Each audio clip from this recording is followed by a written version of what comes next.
preciso saber de duas coisas. Uma delas, na verdade, três.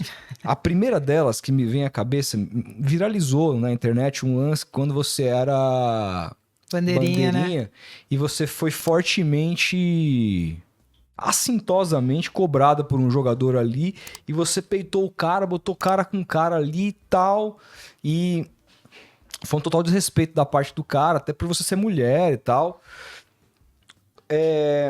Me conta um pouco da história de como foi aquilo, pra quem não sabe, pra quem não viu, como foi lidar com aquilo e como era lidar no geral também na arbitragem sendo mulher. E também, pra completar, como é hoje ser comentarista de arbitragem num ambiente que tá melhorando, que é o jornalismo brasileiro, tá adentrando, mulheres estão cada vez mais adentrando, mas ainda o número tá longe de ser equilibrado, o machismo impera, ainda mais envolvendo uma comentarista de arbitragem que às vezes comentarista no futebol e arbitragem. E aí opina, fala pro torcedor que foi gol, não foi, os caras se voltam contra, existe uma massa de gente que às vezes vem pra cancelar. Como é que é ser mulher nesse ambiente jornalístico e como é que era na arbitragem? É meio insalubre às vezes, para falar a verdade. Imagina. Você tem que ser mentalmente muito forte e desde sempre. Eu acho que você tem alguns pontos aí. Primeiro, quando você até falou da formação dos árbitros. Hoje a gente vê árbitros que estão chegando na idade que logo param e a gente não vê árbitros com qualidade novos para substituir, para ter um escudo FIFA. Por quê? Porque a nossa formação já vem errada. A formação nas escolas de arbitragem já, para mim, tem falhas gigantescas. Quando eu comecei na escola de arbitragem, o que eu procurei, eu fiz muito na minha vida, né? Eu gosto muito da frase, você não sabe o quanto eu caminhei para chegar até aqui. Fiz muita várzea. Era de segunda a segunda fazendo futebol de várzea, fazendo amador, onde você não tem regulamento que te proteja, onde você não tem segurança que te proteja, onde se tiver que apanhar, você vai apanhar, porque vão para cima mesmo. E para mim, a melhor escola de arbitragem é a várzea, é o amador. Quando alguém chega para mim e fala assim, eu quero ser árbitro, você procura a federação, você faz a escola lá, mas começa desde já a atuar no amador. Porque se você não aguentar um amador, você não aguenta lá. São situações diferentes? São, mas é o amador a melhor escola para te dar casca para você suportar isso. Depois do tempo, as pessoas vão conhecendo o seu trabalho e vão te respeitando, porque vê o profissional que você é. E para de olhar outras coisas. Mas até você chegar nesse nível, você rala bastante. Então eu acho que esse é um ponto que me ajuda muito hoje. Eu não estudo. A gente falou aqui de arbitragem, mas a gente não falou, na minha visão, só de arbitragem. A gente falou de futebol, a gente falou de jogadores, e eu estudo muito o futebol. Eu faço cursos de futebol. Eu fiz MBA em gestão do esporte. Eu sou formada em administração, né? Em jornalismo também. E aí eu fiz pós em jornalismo depois que eu entrei na ESPN. Então, assim, eu faço cursos de futebol. Eu estudo futebol. Eu fiz curso de marketing no futebol. Fiz curso de treinador de goleiros para eu entender o lado do goleiro. Eu preciso entender o que é uma falha do goleiro e o que não é uma falha do goleiro. Entendeu? O que é uma falta no goleiro, o que não é. No gol, agora, para mim, não foi do Flamengo. Não foi falta no goleiro. E você tem que ter essa visão. Eu falo que o árbitro ele tem que entender de futebol, assim como as regras. Então, assim, eu busco estudar muito. E as pessoas vão te acompanhando, as pessoas vão vendo que você está ali, muitas vezes, porque você estuda, porque você trabalha, porque você se dedica. E você vai muito além daquilo que te propuseram. Eu vou dar um exemplo mais. Eu entrei na ESPN, eu falava muito como professora. Como eu vou aprender a lidar com a TV? Eu fui buscar fazer um curso de teatro. Eu quero ser atriz? Não, eu não quero. Mas o curso de teatro, o curso de improviso do teatro, de tudo isso... Te destravar, né? Me destravou. Perfeito. Então, assim, é você ir muito além. Sabe, é você e você não precisa que ninguém te mande. Você pode perceber o que você precisa para você se tornar um profissional melhor.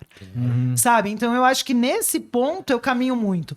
Aquela cena do jogador me encarando, aquilo foi em 2013. Eu marquei o impedimento dele e ele gritava para mim que... Você marcou o impedimento. Ele não me xingou. Certo. É que a reclamação foi muito assintosa. Sim. Mas ele olhava para mim e falava assim... você marcou impedimento meu? Eu não estava impedido.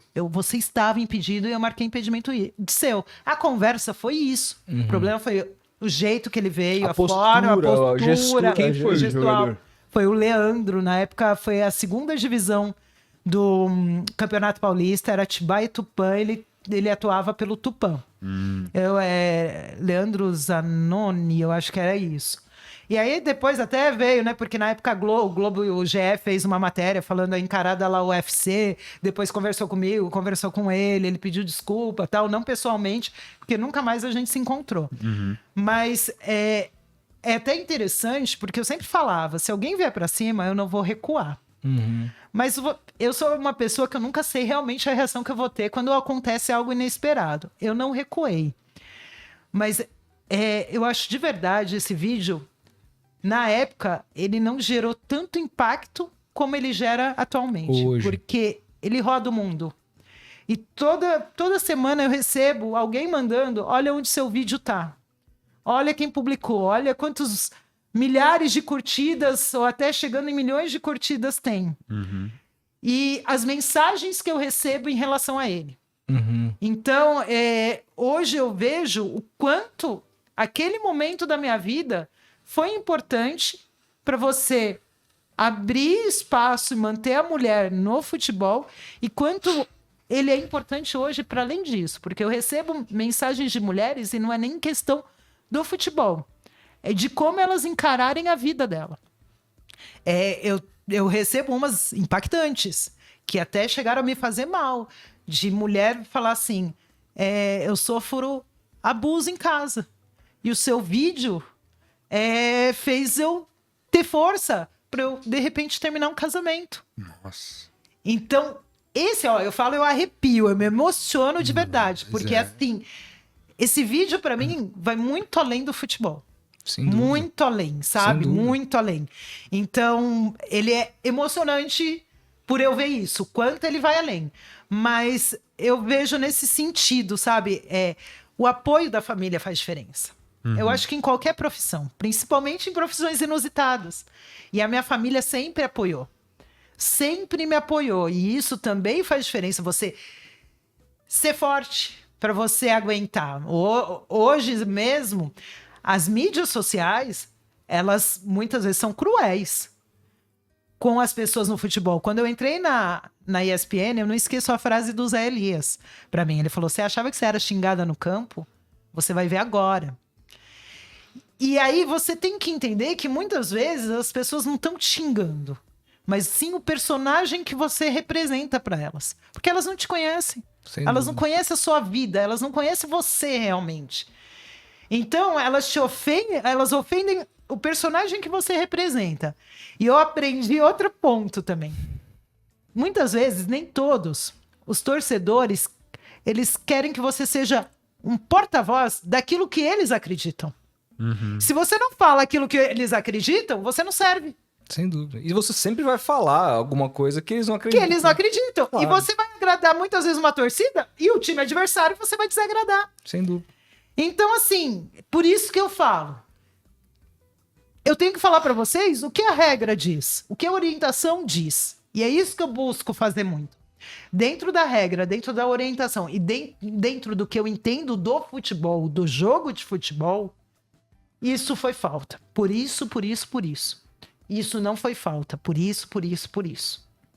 Entendeu? E explicar. Eu posso discordar da regra, como às vezes eu falo, discordo da regra. Outro dia, num pênalti, falei assim, eles acertaram pela orientação que eles recebem.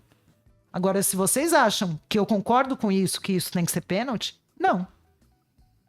Mas não posso falar que ele errou, porque dentro da orientação que ele recebe, ele acertou. Então eu acho que você buscar lidar de uma forma profissional e didática, eu acho que isso é importante. Eu falar que foi ou não foi pênalti, é fácil. Eu falo, você fala, nós todos falamos. Pra mim não foi pênalti. Por quê? Eu tenho que ter argumentos, e argumentos com base. Base na regra, na orientação, na experiência que eu tenho no campo e no futebol. No estudo. Entendeu? No estudo.